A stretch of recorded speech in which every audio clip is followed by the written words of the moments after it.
Hello everybody, welcome to the Kneady Homesteader channel. I am your guest. My name is Cynthia. I am from Roots, Rocks, and Feathers. I was so honored that Heather asked me to be a guest contributor for her Inspired by Kneady series that she's doing. So, how do I know Heather? Now I know I had seen Heather's videos.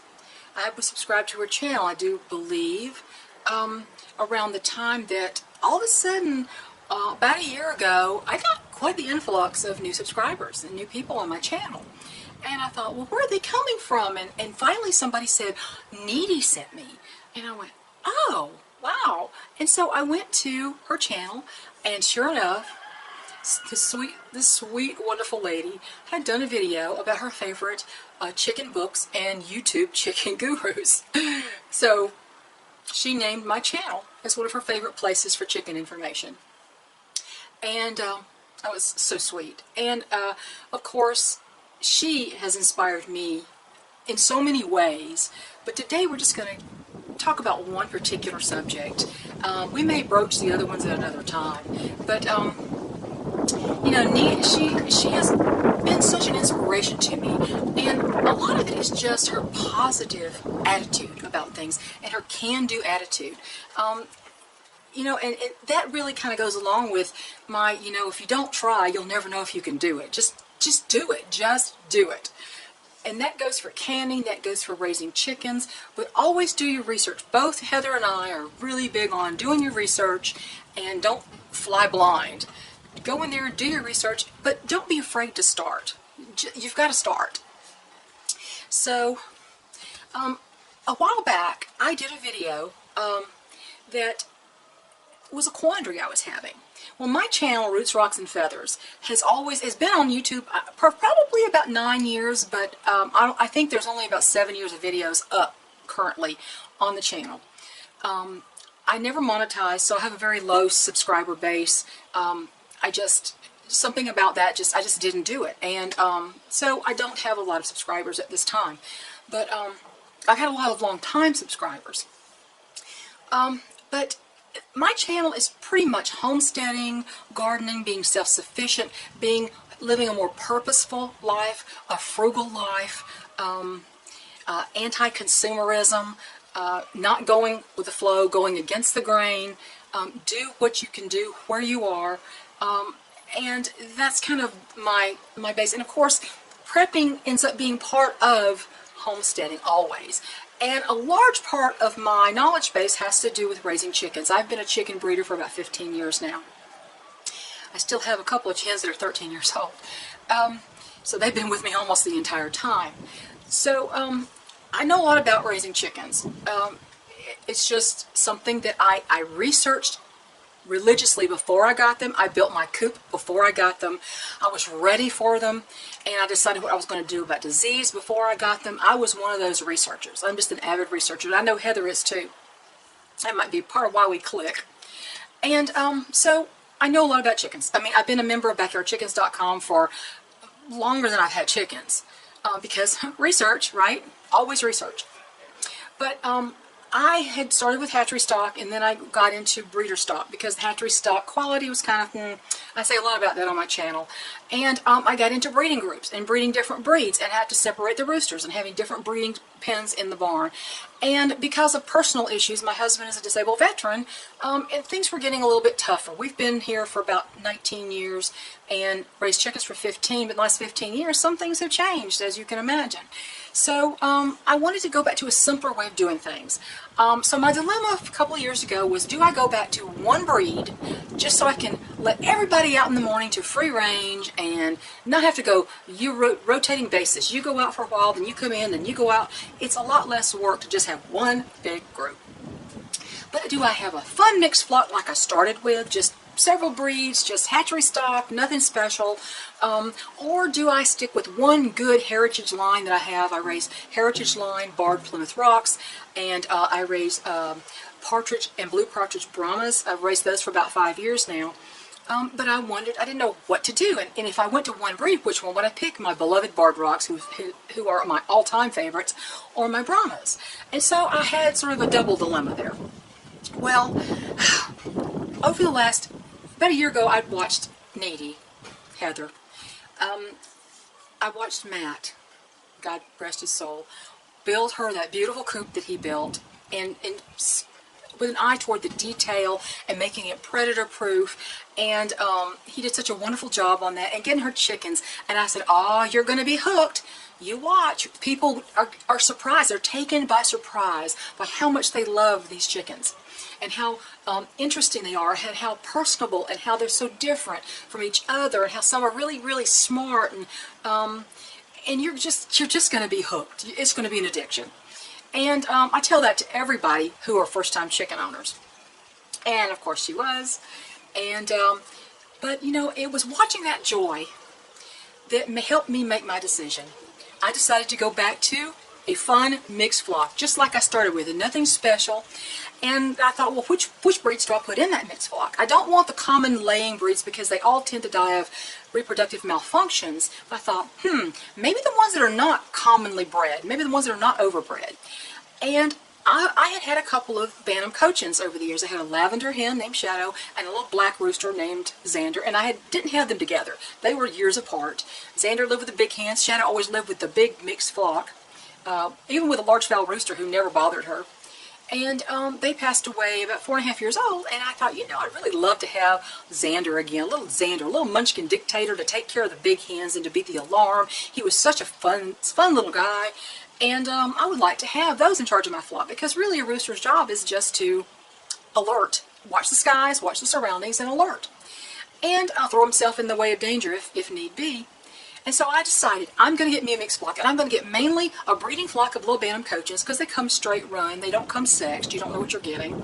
And I'm going to get some large fowl sexed Easter egger pullets, because this local feed store, they were getting in a shipment of straight run Bantam Cochins and Easter egger pullets on the same day. And so I thought, that's what I'm going to do. And if I want to reproduce anything, I'm certainly going to have some roosters in there, some Bantam Cochin males, and he can reproduce with his little hens. So that's what I decided to do. Well, they're in the brooder right now. So Heather, here is my new feathered horde, as I call them, inspired by Kneady. And so let's go take a look. Let's go take a look at me putting them in the brooder. And when I went, now, my original thought was to get 8 Bantam Cochins and 4 Easter eggers. When I went, they had got them early, and people had already bought almost every Bantam Cochin. They had 7 left. I took all 7 that they had left, and I got 6 Easter egger pullets. So let's go meet our new family members. Okay.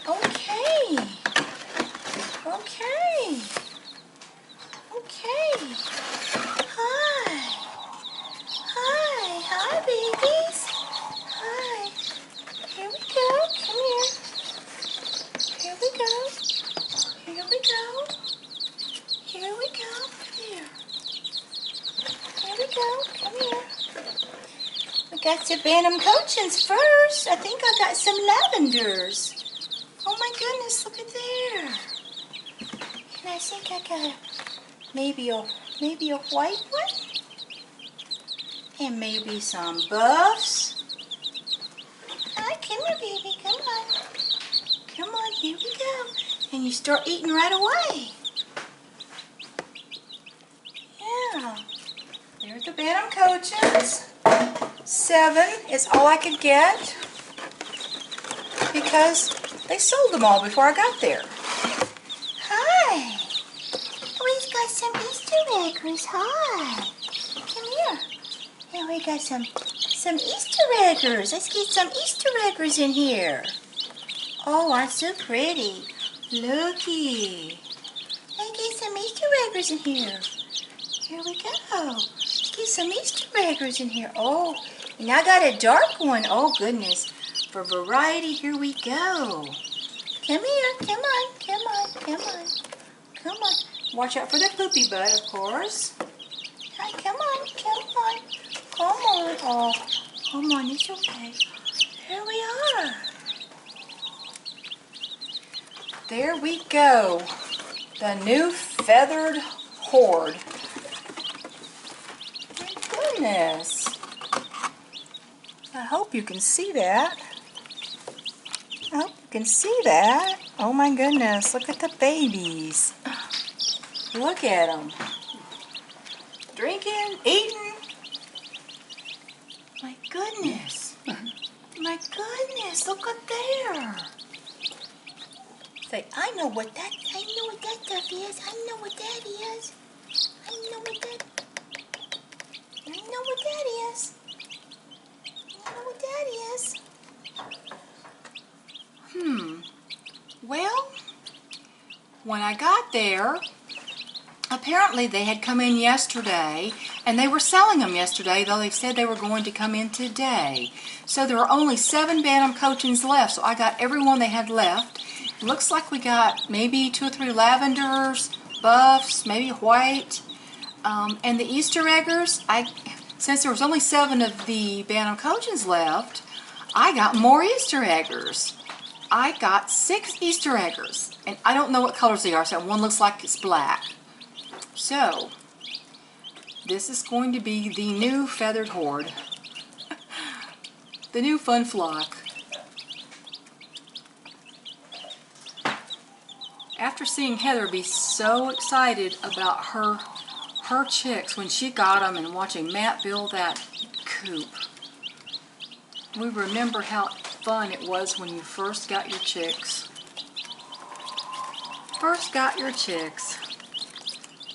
Now these Easter eggers are large fowl sex pullets. Let's hope they didn't make a mistake there. And of course Bantam Cochins are all straight runs, so who knows. Let's hope there's no more than a couple of males in there. But yeah, this was an interesting decision. Remember, a few years ago, I actually made a video about changing the chicken keeping to make it easier on all of us. And I was debating mixed fun flock or just pick one breed, so I didn't have to let out each group separately on a rotating basis. Everybody could just go out all at one time, have one big flock, one big mixed flock. And it was a hard decision, and seeing everybody with their mixed flocks and their first flocks and how exciting it is, and learning all about how their personalities are and getting hooked as I told Heather she would be. Yeah, that's what I decided on, and I loved my Bantam Cochins. I had the two we had over the years. So we will update you on how these are and what they turn out to be. So, hope you enjoyed the babies. One good thing, they already were eating and drinking, and they went right to it when they got in here. My goodness! There's a little one back here. It looks like a white cochin, possibly. My goodness. That little one. Oh.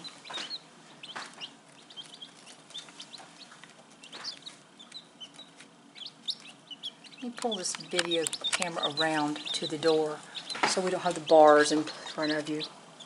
Look at that.